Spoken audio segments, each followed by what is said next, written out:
Hi అండి, అందరూ ఎలా ఉన్నారు? ఇవాళ ఒక simple easy aloo matar pulao recipe అనేది మనం చేసుకుందాం. ఇది చాలా క్విక్గా అయిపోతుంది అండ్ లంచ్ బాక్స్లోకి కూడా చాలా బాగుంటుంది. సో దీనికి ఏం కావాలి, ఎలా చేసుకోవాలనేది మనం ప్రాసెస్ అనేది స్టార్ట్ చేసేద్దాం. నేను ఇక్కడ ముందుగా రైస్ కోసం ప్యాన్ తీసుకున్నానండి. నేను ఫస్ట్ ఇందులో ఒక 2 టేబుల్ స్పూన్స్ ఆఫ్ ఆయిల్ వేసుకుంటున్నాను. ఇది మనకి రైస్ బాగా కుక్ అవ్వాలంటే కొద్దిగా ఆయిల్ అనేది ఉండాలండి. అప్పుడే మనకి రైస్ కూడా విడివిడిగా బాగా వస్తుంది. నేను ఇందులో ఒకసారి ఆలు సాటే చేసేసుకుంటాను. సో మనం ఎప్పుడైనా పులావ్ చేసుకునేటప్పుడు వెజిటబుల్స్ ముందుగా ఒకసారి సాటే చేసుకుంటే మనకి ఆ పచ్చివాసన అనేది రైస్లోకి దిగదు. సో ఇప్పుడు నేను ఇందులో ఆలు వేసుకున్నాను. ఇది ఒకసారి ఒక 2 minutes ఆలు పైన ఒక లేయర్ వచ్చే వరకు నేను సాటే చేసేసుకుంటాను.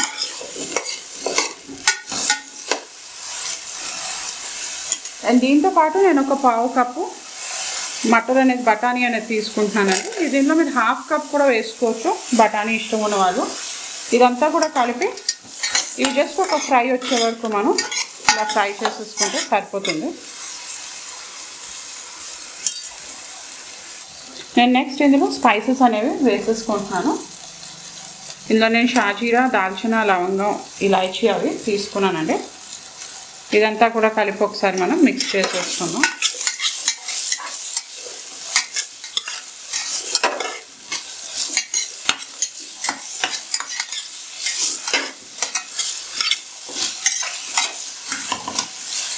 నెక్స్ట్ నేను ఇందులో 2 పచ్చిమిరపకాయ అనేది వేసుకుంటున్నాను.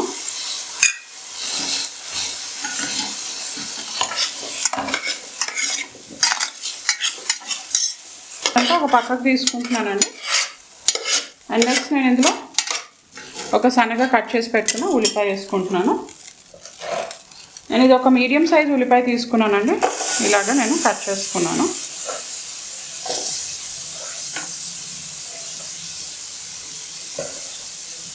మనకి ఇప్పుడు ఉల్లిపాయ ఒక 2 నిమిషాలు మనకి కలర్ రంగు మారే వరకు మనం దీన్ని వేయించుకోవాలి.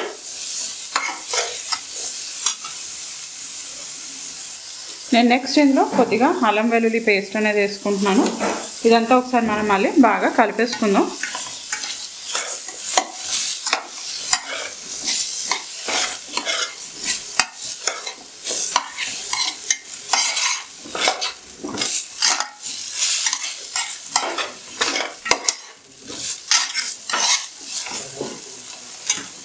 నెక్స్ట్ నేను ఇందులో సన్నగా కట్ చేసి పెట్టుకున్న కొత్తిమీర అండ్ పుదీనా కూడా వేసేసుకుంటున్నాను.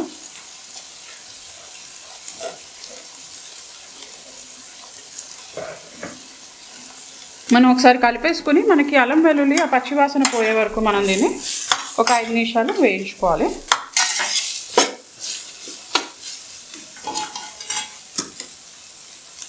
ఒక 5 నిమిషాలు అయిందండి. నేను ఇది ఒకసారి కలిపేసుకుంటాను. అండ్ నెక్స్ట్ నేను ఇందులో ఒక 1/2 చెంచా గరం మసాలా పొడి అండ్ 1 టేబుల్ స్పూన్ వచ్చేసి మనకి బిర్యానీ మసాలా. ఇది నేను షాహీ బిర్యానీ మసాలా వాడుతున్నానండి, ఎవరెస్ట్ వాళ్ళది. చాలా బాగుంటుంది పులావ్లోకి.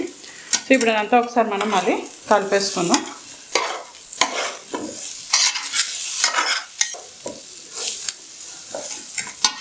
నేను ఒక 1.5 కప్ బాస్మతి రైస్ తీసుకున్నానండి. నేను దానికి 2.5 కప్ వాటర్ అనేది వేసుకుంటాను. సో మీరు ఏదైతే రైస్ కొలవడానికి వాడారో దాంతోనే మీరు వాటర్ అనేది కొలిచి పోయచ్చు.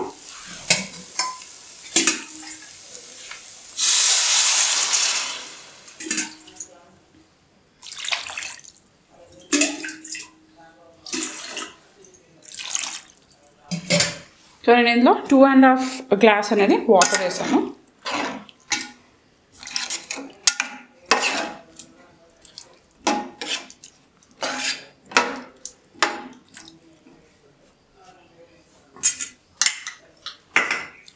నేను నెక్స్ట్ ఇందులో దీనికి సరిపడా సాల్ట్ అనేది వేసేసుకుంటాను. మీరు ఎప్పుడైనా వాటర్లో సాల్ట్ వేసినప్పుడు మటుకు అది కొంచెం మనకి సాల్టీగా అనిపించాలి, మరీ ఎక్కువ కాదు. అప్పుడు అది మనం రైస్ వేసిన తర్వాత సాల్ట్ అనేది కరెక్ట్గా సెట్ అవుతుంది.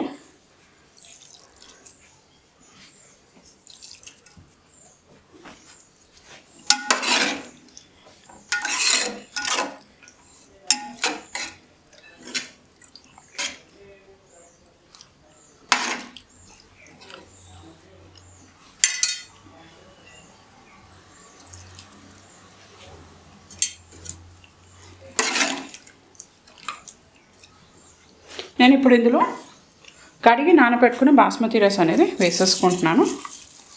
ఇది 1.5 గ్లాస్ బాస్మతి రైస్ అండి. నేను కడిగి ఒక 15 మినిట్స్ అనేది నానబెట్టుకున్నాను. ఇప్పుడు ఇదంతా ఒకసారి మనం బాగా మిక్స్ చేసేసుకుందాం. మీరు బాస్మతి రైస్ వేసిన తర్వాత చాలా జెంటిల్గా మిక్స్ చేయాలండి, లేకపోతే మనకు అది మెతుకు అనేది విరిగి ముద్ద అయిపోతుంది. ఇప్పుడు నేను ఫ్లేమ్ అనేది హైలో పెడతాను ఒక బాయిల్ వచ్చే వరకు. ఆ తర్వాత మనం దీన్ని సిమ్ చేసుకోవాలి. మనకి ఇదిలో ఒక బాయిల్ వచ్చిన తర్వాత మనం ఫ్లేమ్ అనేది తగ్గించేసుకోవాలండి, సిమ్లో చేసేసుకొని. నెక్స్ట్ మనం దీని మీద మూత పెట్టుకుని రైస్ అనేది కుక్ అయ్యే వరకు ఉంచుకోవాలి. సో మనకి ఇక్కడ రైస్ అనేది ఆల్మోస్ట్ అయిపోయిందండి. నేను వచ్చేసి ఈ స్టేజ్లో మనకి అన్నం అనేది బాగా ఇంకా పలుకు ఉండకుండా బాగా అవ్వాలి. ఈ కొంత వాటర్ ఉంది కదా, ఇదంతా బాగా పీల్చుకోవాలి అంటే మనం దీన్ని అల్యూమినియం ఫాయిల్తో కవర్ చేసేసుకుందాం.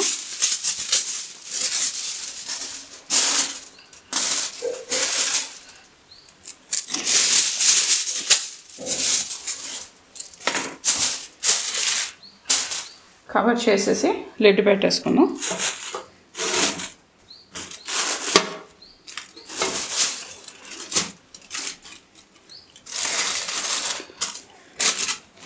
ఇప్పుడు దీన్ని మనం లో ఫ్లేమ్లో పెట్టి ఒక 5 మినిట్స్ అనేది కుక్ చేసుకుంటే సరిపోతుంది. మనకి రైస్లో మొత్తం వాటర్ అంతా రైస్ పీల్చుకుని మనకి అన్నం కూడా బాగా విడివిడిగా అనేది వస్తుంది. నేను ఇది 5 మినిట్స్ అల్యూమినియం ఫాయిల్ వేసి ఉడికించుకున్నానండి. మనకి ఇప్పుడు రైస్ అనేది రెడీ అయిపోయింది. ఇదంతా మనం ఒకసారి ఇలాగా కింద నుంచి ఇలా ఫ్లఫ్ చేసుకుని సర్వ్ చేసేసుకుందాం. చూసారా, మనకి ఎక్కడ తడి లేదు, రైస్ కూడా మనకి పర్ఫెక్ట్గా కుక్ అయిపోయింది.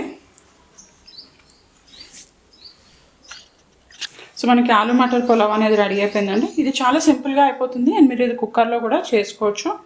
దీనికి ఎగ్జాక్ట్గా ఇంగ్రీడియంట్స్ ఎంత అనేది నేను కింద డిస్క్రిప్షన్లో పెడతాను. సో ఈ రెసిపీ మీరు ట్రై చేసి చూడండి, ఎలా వచ్చిందో కామెంట్ పెట్టండి. వీడియో కనుక నచ్చినట్లయితే లైక్ చేయండి, షేర్ చేయండి, సబ్స్క్రైబ్ చేయండి. ఇంకో వీడియోతో మళ్ళీ కలుద్దాం. అంతవరకు బాయ్.